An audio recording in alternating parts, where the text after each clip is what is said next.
নমস্কাৰ বন্ধু-বান্ধৱীসকল, মোৰ নতুন এটা ভিডিঅ'লৈ আপোনালোকক স্বাগতম জনাইছোঁ। যিহেতু দিব ওলাইছোঁ আজি কেইবাটাও গুৰুত্বপূৰ্ণ ঘোষণা, যিহেতু হিমন্ত বিশ্ব শৰ্মাৰ ছাৰৰ যিহেতু বিশেষ ঘোষণা। তো কি ঘোষণা কৰিছে আজি আপোনালোকক জনাম। যিহেতু কেইবাটাও গুৰুত্বপূৰ্ণ ঘোষণা আহিছে আপোনালোকৰ বাবে, যিহেতু কেইবাটাও ভাল খবৰ আহিছে।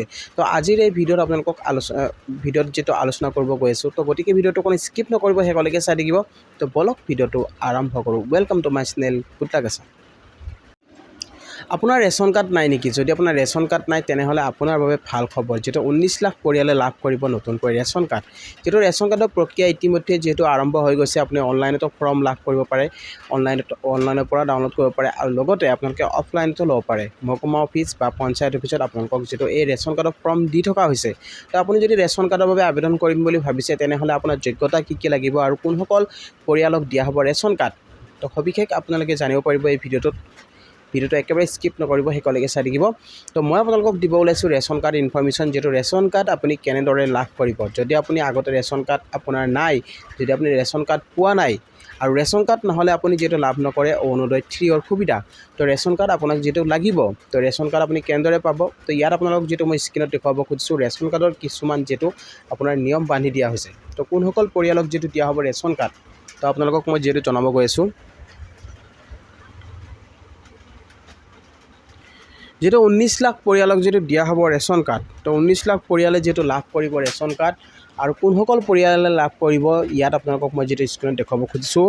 19,92,167 গৰাকী নতুন হিতাধিকাৰীৰ সংযোজন, যিহেতু নতুনকৈ যিহেতু দিয়া হ'ব ৰেচন কাৰ্ড। তো খাদ্য সুৰক্ষা আইনৰ অধীনত যিহেতু এই 19 লাখ পৰিয়ালক দিয়া হ'ব ৰেচন কাৰ্ড, আৰু 19 ছেপ্টেম্বৰৰ পৰা 15 অক্টোবৰলৈ যিহেতু সময়সীমা বান্ধি দিয়া হৈছে। তো আপোনালোকৰ আবেদন কৰাৰ সময়সীমা, তো আপোনালোকে আবেদন কৰিব পাৰিব মানে নতুনকৈ। যদি আপোনাৰ ৰেচন কাৰ্ড আপুনি পোৱা নাই আৰু আপুনি ৰেচন কাৰ্ডৰ বাবে যদি আবেদন কৰিম বুলি ভাবিছে তেনেহ'লে আপুনি আবেদন কৰক, আপুনি ৰেচন কাৰ্ড লাভ কৰিব। তো কেনেকুৱা হ'ব লাগিব আপোনাৰ ৰেচন কাৰ্ড, আৰু ৰেচন কাৰ্ডৰ বাবে আপোনাৰ প্ৰয়োজনীয় নথি পত্ৰ আপোনাক কি কি লাগিব ইয়াত স্পষ্টকৈ যিটো ইয়াত দিয়া আছে। আপোনাৰ ভোটাৰ তালিকা লাগিব, আপোনাৰ ভোটাৰ তালিকা যদি আছে তেনেহ'লে আপুনি লাভ কৰিব ৰেচন কাৰ্ড। আপোনাৰ ভোটাৰ তালিকাত আপোনাৰ নাম থাকিব লাগিব, সেই ভোটাৰ তালিকাখন আপুনি ডাউনলোড কৰক। নহ'লে আপুনি ক'ত পাব সেই ভোটাৰ তালিকাখন, আপুনি আপোনাৰ যিটো BLO বাইদেউ আছে, BLOৰ বাইদেউৰ ওচৰত আপুনি লাভ কৰিব পাৰে, বা আপোনাৰ ওচৰত যিটো গাঁওবুঢ়া আছে গাঁওবুঢ়াক আপুনি সুধিব পাৰে। সেই ভোটাৰ তালিকাখন আপোনালোকে চাব পাৰে, আৰু সেই ভোটাৰ তালিকাখনৰ আপোনাৰ ফটোষ্টেট কপি এটা লাগিব। আৰু ইয়াত কৈছে আধাৰ কাৰ্ড, আপোনাৰ আধাৰ কাৰ্ড লাগিব। যদি আপোনাৰ আধাৰ কাৰ্ড আছে তেনেহ'লে আপুনি লাভ কৰিব যিটো ৰেচন কাৰ্ড। ঠিকনাৰ প্ৰমাণপত্ৰ আপুনি দিব লাগিব। আপোনাৰ ঠিকনাৰ প্ৰমাণপত্ৰ এতিয়া কোনটো হ'ব আপোনালোক যিটো মই ক'ব খুজিছোঁ, আধাৰ কাৰ্ডখন ঠিকনাৰ প্ৰমাণপত্ৰ হয়, বা আপোনালোকৰ যিটো লাইচেঞ্চ, ড্ৰাইভিং লাইচেঞ্চ যদি আছে সেইখনো হ'ব, আৰু আপোনাৰ যিটো ভোটাৰ কাৰ্ডত আপোনালোকৰ এড্ৰেছ থাকে সেইখনো আপোনাৰ ঠিকনাৰ প্ৰমাণপত্ৰ হৈ যাব। আৰু আপোনাৰ ইয়াত কৈছে যে পৰিয়ালৰ সকলো সদস্যৰ ফটো, আপোনাৰ পৰিয়ালত কেইজন মেম্বাৰ আছে, যদি আপোনাৰ ল'ৰা ছোৱালী ধৰি যিবিলাক আপোনাৰ থাকে সেইসকলৰ নামবিলাক আপুনি ফটো সহকাৰে আপুনি দিব লাগিব। তো ফটো আপুনি লগাব লাগিব ফৰ্মত, ফটো ছাবমিট কৰিব লাগিব। তাৰপিছত কৈছে ইয়াত বেংক একাউণ্টৰ সবিশেষ, আপোনাৰ বেংকৰ পাছবুক, যিটো বেংকৰ পাছবুক আছে সেই ফ্ৰণ্ট কপিটো আপুনি দিব লাগিব বেংকৰ। যদি আপোনাৰ বেংকৰ পাছবুক আছে তো বেংকৰ ফ্ৰণ্ট কপিটো আপুনি দি দিব, য'ত লিখা থাকিব আপোনাৰ বেংকৰ একাউণ্ট নম্বৰ আৰু IFSC কোড থকা সেই বেংকৰ পাছবুকটো আপুনি দি দিব। আৰু ইয়াত কৈছে শুদ্ধ আৰু সম্পূৰ্ণভাৱে পূৰণ কৰা পত্ৰ C ফৰ্ম, আপুনি C ফৰ্ম ফাইল কৰিব লাগিব। শুদ্ধ আৰু সম্পূৰ্ণভাৱে, আপুনি এটাও ঘৰ আপুনি মিছ কৰিব নোৱাৰে।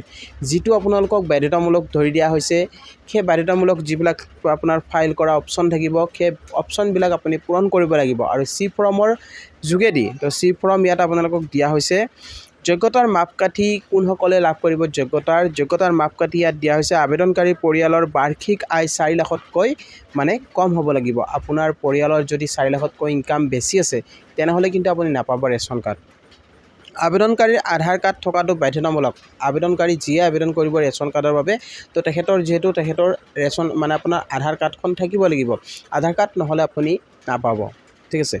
আবেদনকাৰীৰ ভাৰতীয় নাগৰিক হ'ব লাগিব, আপুনি ভাৰতীয় নাগৰিক হ'ব লাগিব। আৰু ইয়াত কৈছে বাৰ্ষিক আয় 4 লাখ টকাৰ কম, ৰাজ্য চৰকাৰৰ অধীনত সকলো মাষ্টাৰ ৰোল চাকৰি। এতিয়া কৈছে যে কোনসকলে লাভ কৰিব ৰেচন কাৰ্ড, যিসকল মাষ্টাৰ ৰোল কৰ্মচাৰী আছে সেইসকলে লাভ কৰিব। দৈনিক মজুৰিপ্ৰাপ্ত যিবিলাক দৈনিক কাম কৰে দিন হাজিৰা কৰে সেইসকলে পাব আৰু কেন্দ্ৰীয় তথা ৰাজ্য চৰকাৰৰ অৱসৰপ্ৰাপ্ত চতুৰ্থ বৰ্গৰ কৰ্মচাৰী যদি আপুনি চতুৰ্থ বৰ্গৰ কৰ্মচাৰী হয় বা আপুনি ৰিটায়াৰ হৈছে মানে অৱসৰপ্ৰাপ্ত গ্ৰহণ কৰিছে তেতিয়াহ'লে আপুনি লাভ কৰিব ৰেচন কাৰ্ডৰ সুবিধা আৰু ঠিকাভিত্তিক কৰ্মচাৰীসকলে আবেদন কৰিব পাৰিব যিবিলাক ঠিকাভিত্তিক মানে কৰ্মচাৰী আছে চাকৰি কৰে যিবিলাক ঠিকাভিত্তিক সেইসকলে যিটো আবেদন কৰিব পাৰিব তো সাফল্যৰ যিহেতু ইয়াত আপোনাৰ খতিয়ান দিছে এই পৰ্যন্ত অন্তৰ্ভুক্ত মুঠ হিতাধিকাৰী যিহেতু 2,31,97,608 গৰাকী আৰু মুঠ পৰিয়াল 66,86,848 2023 আৰু 24 বৰ্ষত নতুন সংযোজন যিহেতু 2024 বৰ্ষত যিটো নতুন সংযোজন মানে 23ৰ পৰা 24ত নতুন কিমানজন হিতাধিকাৰী ইয়াত ৰেচন কাৰ্ড প্ৰদান কৰা হৈছিলে তো আপোনালোক সকলোৱে জানে যিহেতু ৰেচন কাৰ্ড দিয়া হৈছিলে বহুতো 40 লাখ পৰিয়ালক দিয়া হৈছিলে তো এবাৰ যিহেতু আপোনালোকক 19 লাখ পৰিয়ালক দিয়া হ'ব তো অতিকৈ ভাল খবৰ আপোনালোকে যদি ৰেচন কাৰ্ড পোৱা নাই তেনেহ'লে আপুনি পঞ্চায়ত অফিচ বা মহকুমা অফিচৰ লগত যোগাযোগ কৰক নাইবা আপুনি অনলাইনত ডাউনলোড কৰিব পাৰিব ইয়াত কোৱা হৈছে আবেদন পত্ৰ সংশ্লিষ্ট জিলা মহকুমাৰ খাদ্য মহকুমাৰ অফিচত আৰু ৰাজহুৱা বিতৰণ আৰু গ্ৰাহক পৰিক্ৰমা বিভাগৰ কাৰ্যালয় তথা pds.assam.gov.in পৰ্টেলত উপলব্ধ আপুনি ৱেবছাইটত গৈ আপুনি ডাউনলোড কৰিব পাৰিব সেই ৰেচন কাৰ্ডৰ ফৰ্ম তো গাইজ আপোনালোকে নিশ্চয় বুজি পালে যিহেতু 19 লাখ পৰিয়ালৰ বাবে ভাল খবৰ আহিছে আপুনি যদি ৰেচন কাৰ্ড লাভ কৰা নাছিলে তেনেহ'লে আপুনি লাভ কৰিব ৰেচন কাৰ্ড আজি আপুনি যোগাযোগ কৰক আপোনাৰ ওচৰত থকা পঞ্চায়ত অফিচ আৰু আপোনাৰ মহকুমা অফিচত নাইবা আপুনি ৱেবছাইটত আপুনি ডাউনলোড কৰক আপোনাৰ ৰেচন কাৰ্ড ফৰ্ম তো গাইজ আপোনালোকক নেক্সট এটা খবৰ দিব বিচাৰিছোঁ PM কিষাণ আঁচনি যিবিলাক কৃষকে যিবিলাক কৃষকে 17 নং কিস্তি লাভ কৰিছে এতিয়া যিটো 18 নং কিস্তিৰ বাবে যিটো অপেক্ষা কৰি আছে তো অপেক্ষাৰ যিটো অন্ত পৰিল আপোনালোকক যিটো ক'ব খুজিছোঁ 5 অক্টোবৰত দিয়া হ'ব যিটো 18 নং কিস্তি যদি আপুনি 18 নং কিস্তি লাভ কৰিম বুলি ভাবিছে তেনেহ'লে আপুনি কি কৰিব চাওক এবাৰ PM কিষাণ যিবিলাক খেতিয়ক আছে খেতিয়কসকলৰ বাবে যিহেতু বহুত এটা ডাঙৰ খবৰ যিটো ক'ব খুজিছোঁ আপোনালোকে 18 নং কিস্তি লাভ কৰিব কিন্তু 18 নং কিস্তি কিছুমানে লাভ নকৰে তো কোনসকলে লাভ নকৰে যিসকলৰ EKYC সম্পূৰ্ণ হোৱা নাই বা আপোনাৰ যদি লেণ্ড ছিডিং হোৱা নাই আপোনাৰ যদি আধাৰ ছিডিং হোৱা নাই তো আপুনি কেনেকৈ গম পাব আপোনাৰ KYC হৈছে নে নাই আপোনাৰ আধাৰ ছিডিং হৈছে নে নাই আপোনাৰ লেণ্ড ছিডিং হৈছে নে নাই তো এই তিনিটা বস্তু আপুনি কেনেকৈ গম পাব আপুনি প্ৰথমতে আপোনাৰ ৱেবছাইটত যাব PM কিষাণ যিটো ৱেবছাইট আছে সেই ৱেবছাইটত গৈ আপুনি আপোনাৰ যিটো বেনিফিচিয়াৰী ষ্টেটাছ আছে নাও ইয়ৰ ষ্টেটাছ সেই ষ্টেটাছটো আপুনি চেক কৰক ষ্টেটাছটো চেক কৰিলে আপুনি গম পাব আপোনাৰ কি সমস্যা হৈ আছে আপোনাৰ লেণ্ড ছিডিং হওক EKYC হওক সেই বস্তুখিনি আপুনি গম পাব যদি আপোনাৰ EKYC হৈ আছে যদি ইয়েছ হৈ আছে তেনেহ'লে আপুনি EKYC কৰাৰ দৰকাৰ নাই তো আপোনাৰ EKYC হৈ থকাসকলক কৈছোঁ যিসকলৰ হৈ আছে সেইসকলে KYC কৰিব লাগিব আৰু KYC কেনেকৈ কৰিব আপোনালোকক যদি তিনিটা বিকল্প ধৰি দিয়া হৈছে এটা হৈছে আপোনাৰ ফেচ অথেণ্টিকেশ্যন এপৰ জৰিয়তে আপুনি কৰিব পাৰিব PM কিষাণ যিটো মোবাইল এপ আছে সেই মোবাইল এপৰ জৰিয়তে কৰিব পাৰিব আৰু আপুনি PM কিষাণ যিটো ৱেবছাইট আছে সেই ৱেবছাইটত আপুনি কৰিব পাৰিব আৰু নেক্সট আপোনালোকক যিটো উপায় আছে আপোনালোকৰ হাতত লাষ্ট অপশ্যন আপোনাৰ CSC চেণ্টাৰ তো আপোনালোকে CSC চেণ্টাৰত যাওক তো আপোনালোকক মই যিটো কৈ আহি আছোঁ আপোনালোকে CSC চেণ্টাৰত যাওক তাতে আপোনালোকৰ যিটো বেনিফিচিয়াৰী নম্বৰ আছে সেই বেনিফিচিয়াৰী নম্বৰটো তেখেতসকলক দিয়ক আপোনাৰ মোবাইল নম্বৰটো দিয়ক নিশ্চয় আপোনালোকৰ KYC সম্পূৰ্ণ কৰি দিব আৰু KYC সম্পূৰ্ণ কৰাৰ পিছত আপুনি যিহেতু লাভ কৰিব এবাৰ 18 নং কিস্তি আৰু যিসকলে আগৰ কিস্তি লাভ কৰা নাছিলে 17 নং কিস্তি সেই 17 নং কিস্তি নোপোৱাসকলে 18 নং কিস্তি একেলগত আপোনালোকে 4,000 টকা লাভ কৰিব পাৰিব নাইবা 6,000 টকা আপুনি লাভ কৰিব পাৰিব যদি পুৰণি হিতাধিকাৰী বা পুৰণা যদি কিস্তি আপুনি পোৱা নাই বা 16-17 আপুনি যদি পোৱা নাই তেনেহ'লে আপুনি 18 নং কিস্তি লাভ কৰিলে আপুনি পাব 6,000 টকা